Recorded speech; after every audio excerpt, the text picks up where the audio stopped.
పిత పుత్ర పవిత్రాత్మ నామమున ఆమెన్. క్రీస్తునాథుని యందు ప్రియమైనటువంటి సహోదరి సహోదరులారా, మన ప్రియతమ పోప్ ఫ్రాన్సిస్ గారు ఏప్రిల్ 21వ తేదీన పరమపదించారు. అది మనందరికీ తెలిసిందే. అయితే ఈ నేపథ్యంలో ఒక పోపు గారు మరణించారు అని అంటే కథోలిక శ్రీ సభకు అది ఎండ్ కాదు, మరొక కొత్త విత్తనం మొలకెత్తడానికి సిద్ధంగా ఉంది. మరి అదొక నూతన ఉత్తేజం నింపేదని చెప్పొచ్చు. ఎందుకంటే పోపు గారు మరణించారు, ఆయన కొరకు సంతాప దినాల్లో మనం ప్రార్థిస్తాము, ఏడుస్తాము, మన బాధను దేవునికి చెబుతాము. కానీ ఒక 15-20 రోజుల్లోనే మనకు మరలా దేవుడు ఒక కొత్త పోపును ఒక కాన్క్లేవ్ అనేటువంటి ప్రక్రియ ద్వారా మనకు దయచేస్తారు. మరి ఈ కాన్క్లేవ్ అనేది ఏమిటి, ఇది ఎలా జరుగుతుంది, ఒక కొత్త పోపుని ఎలా ఎంచుకుంటారు అనేటువంటి డౌట్స్ మీకుంటే దాన్ని పరిష్కరించడానికే నేను ఈ వీడియో చేస్తూ ఉన్నాను. ఇందులో నేను 6 స్టెప్పులలో ఒక పోపును, కొత్త పోపుని ఎలా ఎంచుకుంటారు అనేటువంటి విషయాన్ని మీకు తెలియజేస్తాను. సో మొదటి స్టెప్ ఏంటి అని అంటే ఒక కాన్క్లేవ్కి సిద్ధం కావడం. కాన్క్లేవ్ అంటే ఒక పెద్ద సమావేశము. ప్రపంచవ్యాప్తంగా ఉన్నటువంటి కార్డినల్స్ అందరూ కూడా రోమ్లో సమావేశం కావడాన్ని కాన్క్లేవ్ అని చెప్పొచ్చు. అంటే ఓటింగ్ కోసం సమావేశం కావడాన్ని కాన్క్లేవ్ అని చెప్పొచ్చు. సో మొట్టమొదటిగా జరిగేది ఏంటి అంటే కాన్క్లేవ్. ఈ కాన్క్లేవ్ ఎప్పుడు జరుగుతుంది?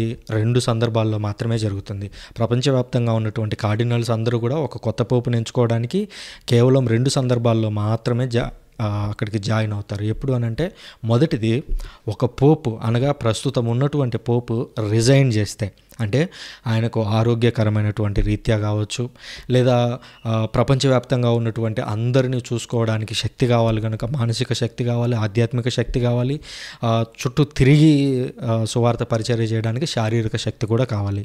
అలాంటిది లేని పక్షంలో వాళ్ళు రిజైన్ చేయవచ్చు. తద్వారా ఇంకొక వ్యక్తి పోపుగా ఎంచుకోబడతారు. సో అలా ఒక వ్యక్తి రిజైన్ చేసిన, అనగా పోపు గారు రిజైన్ చేసిన, లేదా పోపు గారు మరణించిన, ఆ 2 సందర్భాల్లో కొన్ని రోజుల పాటు సంతాప దినాలు అనేవి ఏర్పాటు చేస్తారు. సంతాప దినాలు పూర్తయిన తర్వాత పోపు మరణించారు కాబట్టి ఆ కాలం ఏదైతే ఉందో, మరణించిన తర్వాత కాలాన్ని సెడే వాకెంటే అని పిలుస్తారంటే పోపు గారు లేరు అని అధికారికంగా పిలిచేటువంటి పేరు అది. దాని తర్వాత ఒక కొత్త పోపుని ఎంచుకోవాలి. ఆ ఎంచుకోవడం కోసం ప్రపంచవ్యాప్తంగా ఉన్నటువంటి కార్డినల్స్ అందరూ కూడా రోమ్ నగరానికి చేరుకుంటారు. చేరుకొని వాళ్ళందరూ అక్కడ ప్రిపేర్ అవుతారు. దేనికి ప్రిపేర్ అవుతారు అని అంటే, ప్రస్తుతం శ్రీసభ యొక్క పరిస్థితి ఏమిటి, శ్రీసభ అంటే చర్చ్. సో ప్రస్తుతం చర్చ్ యొక్క పరిస్థితి ఏమిటి అంటే, క్యాథలిక్ చర్చ్ అనేది ప్రపంచవ్యాప్తంగా ఉంది. ఉదాహరణకు ఓన్లీ ఇండియాలో ఉంటే ఇండియాలో పరిస్థితులు ఎలా ఉన్నాయి అని ఇక్కడ వాళ్ళు మాత్రమే మాట్లాడుకుంటారు. కానీ క్యాథలిక్ చర్చ్ అనేది ప్రపంచవ్యాప్తంగా ఉంది. జపాన్ నుంచి ఉన్నారు, చైనా నుంచి ఉన్నారు, అమెరికా నుంచి ఉన్నారు, ఇండియా నుంచి ఉన్నారు, ఫిలిప్పీన్స్ నుంచి ఉన్నారు, బ్రెజిల్ నుంచి ఉన్నారు. అలాగా ప్రపంచం నలుమూలల నుంచి కథోలిక శ్రీ సభలో ప్రాతినిధ్యం ఉంది కాబట్టి ప్రపంచం నలుమూలలా ఉన్నటువంటి కార్డినల్స్ అందరూ కూడా రోమ్ నగరానికి వెళ్తారు. అంటే పోపు గారిని ఎంచుకోవడం అనేది ఏ ఒక్కరి చేతుల్లో ఉన్నటువంటి అంశం కాదు. ప్రపంచవ్యాప్తంగా ఉన్నటువంటి నాయకులందరూ ఒప్పుకున్న వాళ్ళే పోపు అవుతారు. సో ఆ విధంగా ఒక కాన్క్లేవ్కి అందరూ కూడా రెడీ అవుతారు. దాన్ని ప్రిపరేషన్ అని చెప్పొచ్చు. సో ఆ ప్రిపరేషన్లో వాళ్ళందరూ చర్చించుకుంటారు. ప్రస్తుతం శ్రీసభ యొక్క పరిస్థితి ఏంటి, నెక్స్ట్ ఎలాంటి పోపు రావాలి, ఇలాంటి వ్యక్తి వస్తే బాగుంటుంది అని చెప్పేటువంటి ఆలోచన అనగా సమాలోచనలు వాళ్ళందరూ కూడా చేస్తూ ఉంటారు. అది మొదటి స్టెప్. ఇక రెండవదిగా ఓత్ ఆఫ్ సీక్రసీ అని పిలుస్తారు. అంటే ఆ ఓటింగ్కి వెళ్ళడానికి ముందుగా, ఓటింగ్ లోపలికి వెళ్ళడానికి ముందుగా కార్డినల్స్ అందరూ కూడా ఒక ప్రమాణం చేస్తారు. అంటే లోపల జరుగుతున్నటువంటి అంశాలు ఏవైతే ఉన్నాయో, అంటే లోపల ఫర్ ఎగ్జాంపుల్ 2 వ్యక్తులు పోటీ పడుతూ ఉన్నారు. ఆ ఇద్దరిలో నేను ఎవరికి ఓటేశాను, నేను ఓటేసిన వాళ్ళు గెలిచారా లేదా, ఇలాంటి అంశాల గురించి, అలాగే ఎన్నిక కాబడినటువంటి పోప్కి లేదా దాని తర్వాత ఉన్నటువంటి వ్యక్తికి మధ్యలో ఎన్ని ఓట్ల అంతరం ఉంది, ఈ విధంగా ఇలాంటి అంశాలు, అంటే ఓటింగ్కి సంబంధించినటువంటి అంశాలు మేము ప్రపంచానికి చెప్పము, బయట చెప్పము అని వాళ్ళు ఓత్ ఆఫ్ సీక్రసీ అంటే ఒక ప్రమాణం చేస్తారు దేవుని ఎదుట వాళ్ళు, ఈ విషయాలను బయటికి చెప్పము అని. ఎందుకు చెప్పరు అని అంటే, ఇప్పుడు ఒక పోపు ఉన్నారు, ఉదాహరణకు ఒక పోపు ఎంచుకోబడ్డారు. ఎంచుకోబడినటువంటి పోప్కి 2/3 మెజారిటీ రావాలి. ఆ మెజారిటీ వచ్చేటువంటి క్రమంలో వాళ్ళు అనేక సార్లు ఓటింగ్ చేస్తారు. అక్కడ ఆ ఓటింగ్ చేసేటప్పుడు ఈయనకి మధ్య బాగా పోటీ జరిగింది, ఆయన గెలిచారు, ఈయన ఓడిపోయారు, కొంచెం ఉంటే ఈయన కూడా గెలిచేవారు అనేటువంటి మాటల తర్వాత రాకూడదు. ఎందుకనంటే క్యాథలిక్ చర్చ్లో జరిగేటువంటి పోప్ వ్యవస్థ అనేది అది ఆధ్యాత్మిక వ్యవస్థ కనుక అందులో పోటీదారులు ఉండకూడదు. ఇప్పుడు ఒక వ్యక్తి ఎంచుకోబడ్డారు, నీకు నచ్చిందా నచ్చలేదా పక్కన పెడితే అందరము ఆ వ్యక్తికి లోయల్గా ఉండాలి. ఉదాహరణకి యేసుక్రీస్తుని నేను అనుసరించాలి అని అనుకున్నప్పుడు యేసుక్రీస్తు చేసిన అద్భుతాలు, ఆయన చేసిన పనులు అవన్నీ నాకు నచ్చినా నచ్చకపోయినా, యేసుక్రీస్తు కొన్ని సందర్భాల్లో తీసుకున్న నిర్ణయాలు నాకు నచ్చినా నచ్చకపోయినా నేను ఆయనకి లాయల్గా ఉండాలి, ఆధ్యాత్మిక అధికారానికి లోబడాలి. అందువల్ల ఒకరికొకరు పరస్పరం పోటీలు తెచ్చుకునేలాగా అందులో పరిస్థితి ఉండదు. అందువల్ల ఓత్ ఆఫ్ సీక్రెసీ తీసుకొని ఎట్టి పరిస్థితుల్లో ఆ విషయాలని బయటికి చెప్పకుండా ఉంటారు. ఇకపోతే మూడవది ఓటింగ్ ప్రాసెస్. కార్డినల్స్ అందరూ కలిసి అక్కడ సిస్టీన్ చాపెల్ లోపలికి వెళ్ళి అక్కడ తలుపులు మూసేసుకుంటారు. అదే లిటరల్గా తలుపులు మూసేస్తారు. ఎలాంటి ఫోన్లు కానివ్వండి, న్యూస్ పేపర్లు కానివ్వండి, ఇంకా బయట నుంచి సమాచారం అంటూ ఏమీ ఉండదు. వాళ్ళు అన్నీ వదిలేసి, అనగా ఓన్లీ కేవలం బట్టలు మాత్రమే లోపలికి వేసుకొని వెళ్తారు. అక్కడ లోపలనే ఫుడ్ అరేంజ్మెంట్స్ అన్నీ కూడా ఉంటాయి. ఒక్కసారి వాళ్ళు లోపలికి వెళ్ళి డోర్ వేసుకున్నారా, ఒక పోపు ఎన్నిక కాబడిన తర్వాతనే వాళ్ళు బయటకు వస్తారు. వాళ్ళు బయటకు వచ్చేంత వరకు వాళ్ళకు ఫోన్లతో కానీ న్యూస్ పేపర్లతో కానీ బయట అసలు ఏం స్పెక్యులేషన్ జరుగుతుందని కానీ వాళ్ళ మీద ఎలాంటి ఇన్ఫ్లుయెన్స్ అనేది ఎట్టి పరిస్థితుల్లో ఉండదు. అందుకనే వాళ్ళు అన్నీ బయటే వదిలేసి కేవలం కట్టుబట్టలతో లోపలికి వెళ్ళిపోతారు. లోపలికి వెళ్ళి గడియ పెట్టేసుకుంటారు. కేవలం అత్యవసర పరిస్థితుల్లో సర్జరీ చేయడానికి కూడా రెడీ అయ్యి ఒక సర్జన్ని లోపల పెట్టుకుంటారు. అంటే వాళ్ళ మీటింగ్లో కాదు, వాళ్ళకు ప్రత్యేకంగా గదులు ఉంచి ఆ గదుల్లో ఉంచుతారు. ఎవరైనా ఉన్నటువంటి, ఎందుకంటే 250 మంది కార్డినల్స్ ఉంటారు. ఆ 250 మందిలో కొంతమంది అనారోగ్య పరిస్థితిలో ఉండొచ్చు. సో అలాంటి కార్డినల్స్కి ఏమన్నా అవసరమైతే వాళ్ళని వెంటనే బయటికి తీసుకురావడానికి కాదు, బయటికి రాకుండా లోపలనే సర్జన్ ఉంటారు. అంటే ఏదన్నా హార్ట్ ఆపరేషన్ లాంటి సీరియస్ ఇష్యూ ఎదురైనా కూడా లోపలే ఆపరేషన్ చేసే విధంగా అక్కడ డాక్టర్లను కూడా ఏర్పాటు చేసుకొని లోపలికి వెళ్ళిపోతారనమాట. అలాగా ఆ ఓటింగ్ ప్రాసెస్ అనేది మొదలవుతుంది. వాళ్ళందరూ కార్డినల్స్ అందరూ కూడా పాప సంకీర్తన చేసి, అనగా గురువు ఎదుట, అక్కడ ఫాదర్లు కూడా ఉంటారు. లోపలికి వెళ్ళే ముందు సీక్రెసీ, ఓత్ ఆఫ్ సీక్రెసీ జరిగేటప్పుడు కార్డినల్స్ అందరూ ఒకవేళ వాళ్ళు ఏమైనా పాపాలు చేసి ఉంటే వాటిని గురువు సన్నిధిలో ఒప్పుకొని వాళ్ళు పాప క్షమాపణ పొంది ఆ తదనంతరం వాళ్ళందరూ లోపలికి వెళ్ళి అక్కడ ఓటింగ్ ప్రక్రియ అనేది మొదలవుతుంది. వాళ్ళందరూ 2/3 మెజారిటీ వచ్చే వరకు కూడా ఓటింగ్ చేస్తూనే ఉంటారు. సాధారణంగా ఎలా జరుగుతుందంటే రోజుకు 4 సార్లు ఓటింగ్ జరుగుతుంది. పొద్దున 2 సార్లు ఓటింగ్ జరుగుతుంది, మధ్యాహ్నం తర్వాత 2 సార్లు ఓటింగ్ జరుగుతుంది.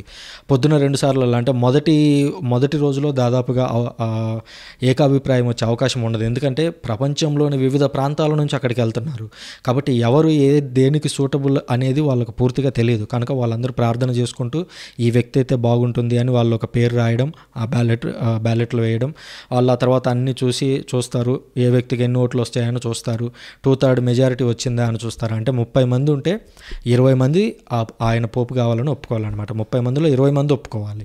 సో ఆ విధంగా 2/3 మెజారిటీ ఉండాలి. ఆ మెజారిటీ వచ్చే వరకు కూడా ఉదయం 2 సార్లు, సాయంత్రం 2 సార్లు ఆ ఓటింగ్ ప్రక్రియ అనేది కొనసాగుతూనే ఉంటుంది.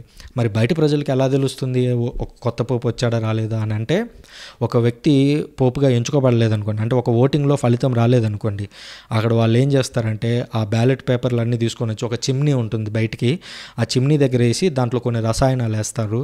రసాయనాలు వేసి మంట పెట్టగానే నల్లటి పొగ బయటకు వస్తుంది. నల్లటి పొగ వచ్చిందంటే దాని అర్థం ఏమిటి అని అంటే పోపు ఇంకా ఎంచుకోబడలేదు, ఇంకా ఓటింగ్ ప్రక్రియ కొనసాగుతూ ఉంది అని చెప్పి ఆ విధంగా ప్రార్థనలు చేయడం మొదలు పెడతారు. పొద్దున్న 2 సార్లు, సాయంత్రం 2 సార్లు, ఇలా ఒక రోజు అయింది రాలేదు, అప్పుడు కొంచెం గ్యాప్ తీసుకొని వాళ్ళందరూ మరలా ఒక ప్రేయర్ చేసుకొని మరలా వెళ్ళి ఓటింగ్ ప్రక్రియలో పాల్గొంటారు.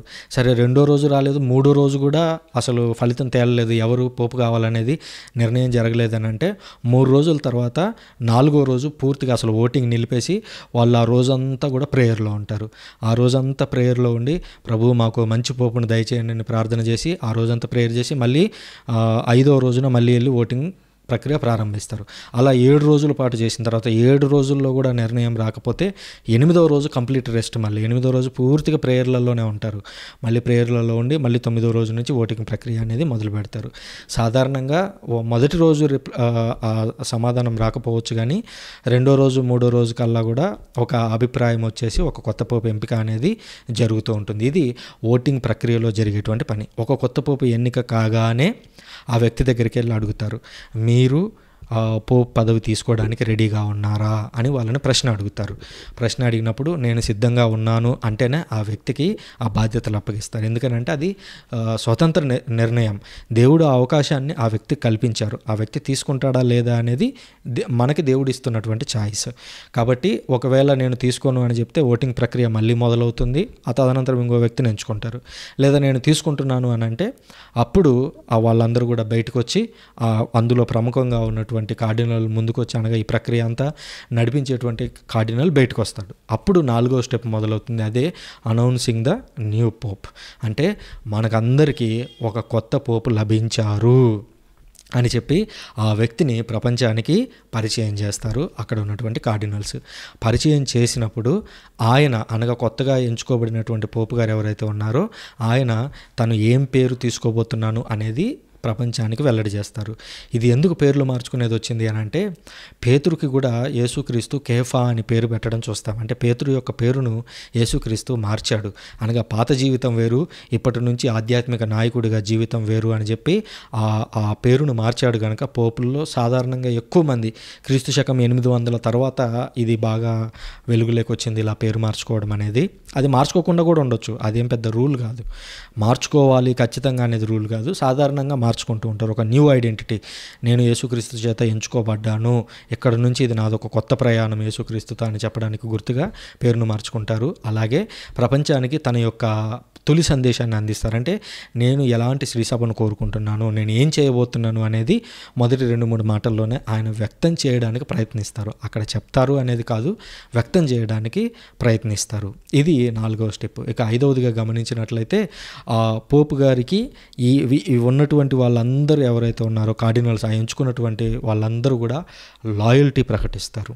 లాయల్టీ అని అంటే మేము మీ కింద పనిచేయడానికి మేము సిద్ధంగా ఉన్నాము, మేము మీకు ఎదురు తిరగము అని క్లియర్గా ఆయనకి తెలియజేస్తారు. తద్వారా ఆ పోపు, మనం ముందే చెప్పుకున్నాము, 2వ స్టెప్లో చెప్పుకున్నాము, ఓత్ ఆఫ్ సీక్రెసీ. అంటే లోపల జరిగినటువంటి ఆ పోటీ అనేది ఎంత దగ్గరగా ఉన్నా, తొలి రౌండ్లో దగ్గరగా ఉండొచ్చు, ఆ తదనంతరం ఒక వ్యక్తికి ఎక్కువగా వచ్చి ఉండొచ్చు. కానీ ఆ తొలిగా వచ్చినటువంటి వ్యక్తి, బాగా పోటీలో నిలబడినటువంటి వ్యక్తి ఎవరైతే ఉన్నారో ఆయన వెళ్ళి నేను ఎదురు తిరుగుతానో, బయట రాజకీయాలు జరిగినట్లుగా నా మెజారిటీ ఎంత, నీ మెజారిటీ ఎంత అని ఇక్కడ ఉన్నట్లుగా అక్కడ మెజారిటీ అనేది బయట చెప్పుకోవడం ఉండదు. ఎందుకనంటే 2వ స్థానంలో ఉన్నటువంటి వ్యక్తి అయినా, కమర్లింగు అయినా, కార్డినల్స్కి డీన్ అయినా, ప్రపంచంలోని అందరూ కూడా పోపు గారి యొక్క ఆధ్యాత్మిక అధికారానికి తల వంచాలి. తద్వారా మనం అందరం యేసుక్రీస్తు యొక్క అధినాయకత్వానికి తల వంచుతున్నాము అనేది దానికి గుర్తుగా ఈ ప్రాసెస్ అంతా జరుగుతూ ఉంటుంది. ఆ తదనంతరం ఇక చివరిగా 6వ అంశంలో పోపు గారి యొక్క అభిషేకం జరుగుతుంది. అనగా ఆయనకు ఒక తలపాగాని ఇవ్వడం అయితేనేమి, ఆ రింగ్ను దయచేయడం అయితేనేమి, ఈ విధంగా ఒక కొత్త పోపు ఎన్నిక అనేది ఆ కరోనేషన్తో పూర్తవుతూ ఉంటుంది. ఇది ఇంత సుదీర్ఘమైనటువంటి ప్రాసెస్. ఇందులో బయటి వాళ్ళ ప్రమేయం అంటూ ఉండదు. ఒక కొత్త పోపుని ఎంచుకునేంత వరకు వారికి ఎలాంటి కమ్యూనికేషన్ లేకుండా, ఆఖరికి ఎలక్ట్రానిక్ జామర్స్ కూడా పెట్టేసి అక్కడ సిగ్నల్స్ అంతా బ్లాక్ చేసేసి ఒక కొత్త పోపు ఎంచుకోవడానికి కేవలం పవిత్రాత్మ దేవుని యొక్క ప్రేరణ మాత్రమే ఉండేలాగున అది జరుగుతూ ఉంటుంది. కనుక ఈ కాన్క్లేవ్ కొరకు మనం కూడా ప్రార్థించాల్సి ఉంది. సో మనమందరం కూడా ఇప్పుడు కలిసి ఒక పరలోక జపం, ఒక మంగళవార్త జపం చెబుదాము. పవిత్రాత్మ దేవుడు వాళ్ళని, కార్డినల్స్ని బాగా నడిపించి వాళ్ళకి జ్ఞానాన్ని దయచేసి ఒక మంచి పోపుని, శ్రీసభని ఇప్పటి నుంచి మరింత ముందుకి, మన మరణించినటువంటి పోప్ ఫ్రాన్సిస్ గారి కంటే మరింత వేగవంతంగా, మరింత గొప్పగా శ్రీసభను ముందుకు తీసుకెళ్లేటువంటి ఒక పోపుని ఎంచుకోవాలని చెప్పి మనం ఒక పరలోక జపం, ఒక మంగళవార్త జపం చెబుదాం. పరలోకమందుండెడు మా యొక్క తండ్రి, మీ నామం పూజింపబడును గాక, మీ రాజ్యం వచ్చును గాక, మీ చిత్తం పరలోకమందు నెరవేరినట్లు భూలోకమందు నెరవేరును గాక. నానాటికి కావలసిన మా అన్నం మాకు నేటికివ్వండి. మా యొద్ద అప్పుడిన వారిని మేము మన్నించినట్లు మా అప్పులను మీరు మన్నించండి. మమ్ము శోధన యందు ప్రవేశింపనివ్వక కీడులో నుంచి మమ్ము రక్షించండి. ఆమెన్. దేవవర ప్రసాదం చేత నిండిన మరియమ్మ వందనము, ఏలిన వారు మీతో ఉన్నారు. స్త్రీలలో ఆశీర్వదింపబడిన వారు మీరే, మీ గర్భఫలమగు యేసు ఆశీర్వదింపబడిన వారగునే. పరిశుద్ధ మరియమ్మ సర్వేశ్వరుని యొక్క మాత, పాపాత్మలమైనడు మా కొరకు ఇప్పుడును మా మరణ సమయమందును ప్రార్థించండి. ఆమెన్. పితా పుత్ర పవిత్రాత్మ నామమున ఆమెన్.